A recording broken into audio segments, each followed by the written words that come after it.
నేను అసలు ఇండస్ట్రీకి ఎలా వచ్చాను అంటే నేను కాలేజ్ టైంలో ఉన్నప్పటి నుంచి మోడలింగ్ చేసేదాన్ని. సో మోడలింగ్ తర్వాత నాకు కొంచెం మనీ కావాలి సర్వైవల్ పాయింట్కి. చాలా ఎంగేజ్లో రెస్పాన్సిబిలిటీ తీసుకోవాల్సి వచ్చింది. సో ఎవరో చెప్పారు ఇలా ఆడిషన్స్ జరుగుతున్నాయి, సీరియల్ ఆడిషన్స్ వెళ్ళు అంటే నేను సీరియల్ ఆడిషన్కి వెళ్ళాను అనమాట. వెళ్తే విజయవాడ అక్కడ ఒక ఏదో హోటల్లో పెట్టారు. వెళ్ళాను జీ తెలుగు ఆడిషన్స్కి. వెళ్తే వాళ్ళు ప్రొఫైల్ తీసుకున్నారు, డైలాగ్ చెప్పాను, అంతా ఓకే అన్నారు. మరి ఏమైందో తెలీదు, నాకు కాల్ రాలేదు. బట్ తర్వాత ఈటీవీ నుంచి కాల్ వచ్చింది. వాళ్ళకి నెంబర్ ఎలా వెళ్ళింది అంటే ఏమో సమ్ ర్యాండమ్ ఎవరో పంపించారు, మరి నాకు తెలియదు ఎలా వెళ్ళింది అనేది. మోడలింగ్ తరపునో లేకపోతే ఇటు నుంచో పంపించారు. నాగార్జున గారు అని కో డైరెక్టర్ ఉండేవాళ్ళు. సో ఈటీవీకి ఫస్ట్ కాంచనమాల క్రిష్ గారి ప్రాజెక్ట్ అనమాట. సో అలా నేను ఆయన ద్వారా ఎంటర్ అయ్యాను. సో అలా సక్సెస్ఫుల్లీ ఇండస్ట్రీలోకి వచ్చాను. ఆ సీరియల్స్ చేస్తున్నప్పుడే నాకు లైక్ షార్ట్ ఫిలిమ్స్ అని, వెబ్ సిరీస్ అని, మూవీ, నేను సీరియల్ చేస్తున్న ఫస్ట్ ఇయర్ నుంచే మూవీ చేయడం స్టార్ట్ చేశాను. సో అట్లాగా మంచి ఆపర్చునిటీస్ రావడం అవన్నీ జరిగాయి. ఓకే, అంటే ఇండస్ట్రీ ఫ్యామిలీ ఒప్పుకున్నారా నీకు?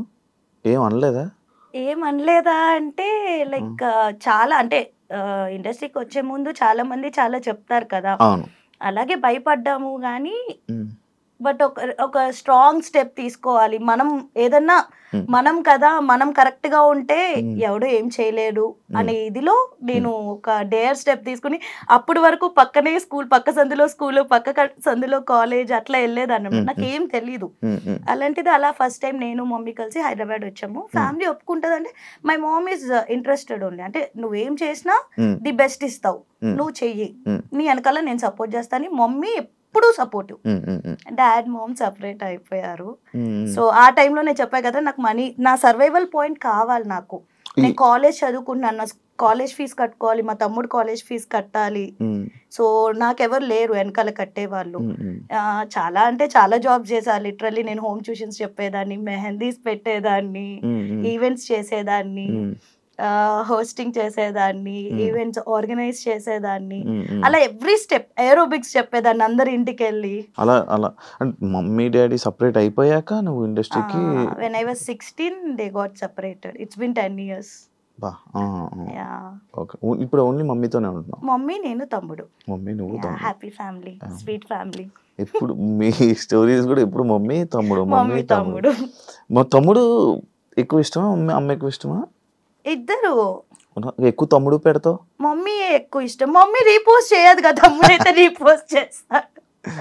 ఇదే అంటే మా మమ్మీ చూస్తుంది పాపం, తనకి తెలిసినా సరే అంటే అలా ఏం తెలీదు ఇలా మెయింటైన్ చేయాలి అదంతా. ఊరికే మా మమ్మీ యూట్యూబ్ చూసుకుంటది, టీవీ చూసుకుంటది. కానీ సీరియల్స్ ఎందుకు ఆపేసావు? సీరియల్స్ ఎందుకు ఆపేసాను అంటే అసలు నేను సీరియల్స్ చేద్దామని రాలేదు, నేను మూవీస్ చేద్దామని కూడా రాలేదు. నాకు ఫస్ట్ నుంచి యాంకరింగ్ చేయాలంటే చాలా ఇంట్రెస్ట్ ఉండేది. చేస్తావా? ఆల్రెడీ చేస్తున్నా. సో ఇప్పుడు నేను హోస్టింగ్ కూడా చేస్తాను అనమాట. కొంచెం బతుకుతున్నాను లైఫ్ లో అంటే ఆ హోస్టింగ్ వచ్చిన డబ్బులే బయట. సో అట్లా హోస్టింగ్ సీరియల్స్ అంటే లైక్ నార్మల్ గా అంటే మానేయాలని ఏం లేదు. ఇప్పుడు నేను జెమినీకి ఒక సీరియల్ చేసా, భాగ్యరేఖ అని, హీరోయిన్ గా చేసా. ఈటీవీ కాంచనమాల ఫస్ట్ ది, సెకండ్ హీరోయిన్, అప్పట్లోనే సెకండ్ హీరోయిన్ గా చేసా. అండ్ మా టీవీ చిట్టి తల్లి చేసా, జీ తెలుగు రామ్ చక్కన్ సీత, 4 ఛానల్స్ కవర్ అయిపోయినాయి. సో ఇది కాదు, ఇంకొక స్టెప్ ఎదగాలి. సో ఈలోపు మూవీస్ రిలీజ్ అవ్వడం, అందరూ మూవీ ఆఫర్స్ రావడం, వెబ్ సిరీస్ రావడం. సో 2 డేట్స్ మేనేజ్ చేయడం కష్టంగా ఉండేది. మేబీ నాకు మళ్ళీ వెళ్ళాలనిపిస్తే సీరియల్స్కి వెళ్తావా? అట్లేం లేదు, ఇప్పటికీ చేస్తారు నిజంగా. పాపం మరి ఎందుకు చెయ్యవు? చాలా మంది ఆ సీరియల్ ఆఫర్ కూడా లేక ఇబ్బంది పడతారు కదా. నాకు వస్తున్నాయి కదా మూవీస్, వెబ్ సిరీస్ చేసుకుంటున్నా కదా, ఏదో చిన్న చిన్న సినిమాల్లో హీరోయిన్ గా చేసుకుంటున్నాలే.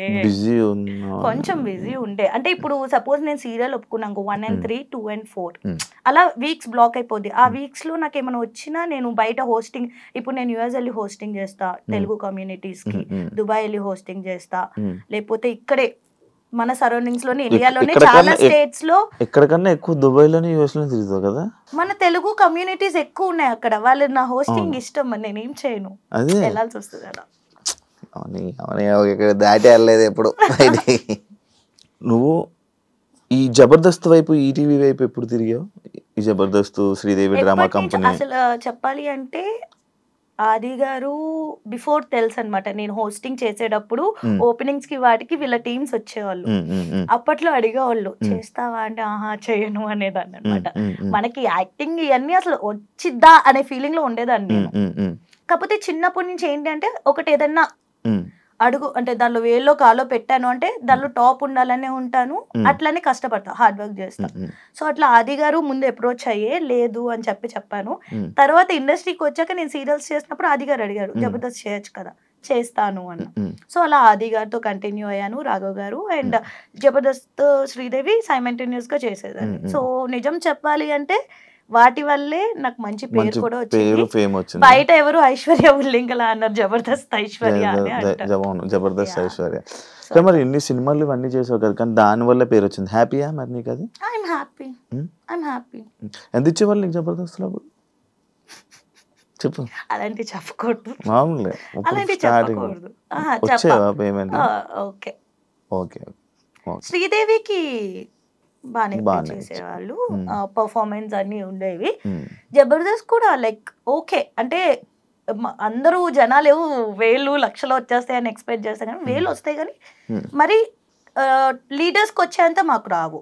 లైక్ టీమ్ లీడర్స్ కి ఏవైతే వస్తాయో అంత రాదు. బట్ నీ ప్రొఫైల్ బట్టి వస్తాయి. ఇప్పుడు నా ప్రొఫైల్ కి నాకు ఎక్కువే ఇస్తారు. స్టార్టింగ్ ఇప్పుడు నువ్వు ఇప్పుడే వెళ్ళావంటే నీ ప్రొఫైల్ కి ఒకలాగా ఇస్తారు పేమెంట్, డిపెండ్స్ అంతే. అలాగా ఇప్పుడు మళ్ళీ చేయడం ఆపేసావా? ఇప్పుడు కొంచెం షోస్ కంటెస్టెంట్, ఎందుకంటే నేను ఫస్ట్ నుంచి యాంకరింగ్ చేయాలనుకుంటే, సో కంటెస్టెంట్ గా చేస్తే కంటెస్టెంట్ కి రావాల్సిన పేరు నాకు వచ్చేసింది. సో ఇంకా అట్లానే అయిపోతుంది కదా, అట్లా కాదు, కొంచెం మారాలి. కంటెస్టెంట్ గా చేస్తే యాంకరింగ్ ఎలా ఇస్తారు, అందుకే ఒక 1 year గ్యాప్ తీసుకున్నాను. బట్ ఎప్పుడు మళ్ళీ వదల్లా, ఎప్పుడు కాల్ చేస్తారు, చేస్తారా ఈ షో ఉంది ఆ షో ఉంది అని. మళ్ళీ ముద్దు పెట్ట చెప్పచ్చు. లైక్ మళ్ళీ ఎక్కడైనా సరే ఎప్పుడు ఎవరు వదులుకోరు నన్ను, కాల్స్ వస్తూనే ఉంటాయి. సీరియల్స్ గానీ సిరీస్ గానీ మూవీస్ గానీ ఏవో పేమెంట్స్ కుదరక చేసుకోం గానీ వస్తాయి. Super, congratulations first. Thank you. ఇల్లు కొనుక్కున్నందుకు థ్యాంక్ యూ. ఎంత పడింది? థ్యాంక్ యూ, వచ్చి బాగా చూసినందుకు, ప్రైజానికి వచ్చినందుకు. I know things happen. ఎంత పడింది ఇల్లు? ఎందుకు మజా చెప్ప అందరికి ఎంత పడుతుందో నాకు అంతే పడింది అబ్బా. 3 కోట్లు 4 కోట్లు చెప్పి ఇంకా 10 కోట్లు 10 కోట్లు ఇల్లు కొన్నాను, ఒక 5 కోట్ల స్థలం కొను. బయట అదే చెప్పుకుంటున్నారు. అరే నేను తీసుకుని ఒక కమ్యూనిటీ, చిన్న కమ్యూనిటీలో 10 కోట్లు పెట్టి ఐషు ఇల్లు కొందని బయట మాట్లాడు, ఎట్లా కొంటా నేను? అండ్ 10 కోట్లు ఎక్కడ ఉంటుంది చిన్న కమ్యూనిటీస్ లో? 2 కోట్లు ఉండొచ్చు.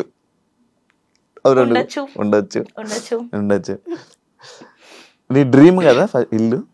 Mummy dream. అంటే ఏమున్నా లేకపోయినా సొంత ఇంట్లో ఉంటే ఎవడు క్వశ్చన్ చేయడు అనేది మమ్మీకి ఫస్ట్ నుంచి. అంటే చిన్నప్పటి నుంచి చాలా మంచిగా పెరుగు వచ్చింది. సడన్ గా నేను తీసుకొచ్చేసా మమ్మీ తమ్ముడిని బయటికి, లైక్ తను ఇంకా ఉండలేదు అని చెప్పగానే I was like okay mummy నేను చూసుకుంటా. ఆ ఏజ్ లో ఏం తెలియదు మనకి, చిన్న పిల్లలం, ఏం చేసి బతికిస్తా నేను, అది వచ్చేసాక తెలిసింది. My mom is a teacher, so తనకు వచ్చేది 8,000 per month. అప్పట్లో ఫీజులకి ఓన్లీ ఇంటి రెంట్కే సరిపోయేది. ఇంటి రెంట్ కూడా 8,500 విజయవాడలో. మా స్కూల్ పక్కనే కొంచెం, మా భవానీపురంలో అలాగే 8,000 అప్పట్లో రెంట్ మాకు. సొంత విజయవాడ, పుట్టింది పెరిగింది అంతా విజయవాడ. ఒకసారి నేను ఒక షోలో రిలేషన్దే చూసాను అనమాట. అది బాగా వైరల్ అయింది. బేసిక్ సాయి లవ్, అదే ఈ లవ్ పెళ్లి అని చెప్పి అప్పుడు నాతో నేను మూవీ, నేను ఒక మూవీ చేశాను అనమాట, నాతో నేను అని చెప్పి. దానిలో మనోడే హీరో, తను హీరో, నేను హీరోయిన్. నేను సాయి కుమార్ గారు, రాజీవ్ కనకాల గారు, ఆదిత్య ఓం, ఇలా చాలా మంది ఉన్నారనమాట ప్యాడింగ్. సో ఆ రోజు ఎవరికి కుదరలేదు ఆ షోలో ప్రమోషన్స్ కి రావడానికి. నేను సాయి ఉన్నాం కాబట్టి మా ఇద్దరితో అది స్కిట్ లాగా ప్లాన్ చేశారు. బట్ ప్రోమో ఏం బట్ ప్రోమోలో ఏం చేశారు అంటే ఓన్లీ ఆ స్కిట్ కాకుండా ఏదైతే ఆ పార్ట్ మెయిన్ పార్ట్ ఉంటుందో ఆబ్వియస్లీ అయ్యే చేస్తారు కదా, ప్రోమోస్ లో అవే వస్తాయి. సో అట్లా ప్రోమో చేశారు. కానీ బాగా వైరల్ అయింది కదా, అడిగారా ఎవరైనా? చాలా చాలా మంది అనుకున్నారు మీరు రిలేషన్ నిజంగా రిలేషన్ అని అనుకున్నారు. పెళ్ళి అయిపోయింది అనుకో చాలా మంది అనుకున్నారు, బట్ అవ్వలేదు.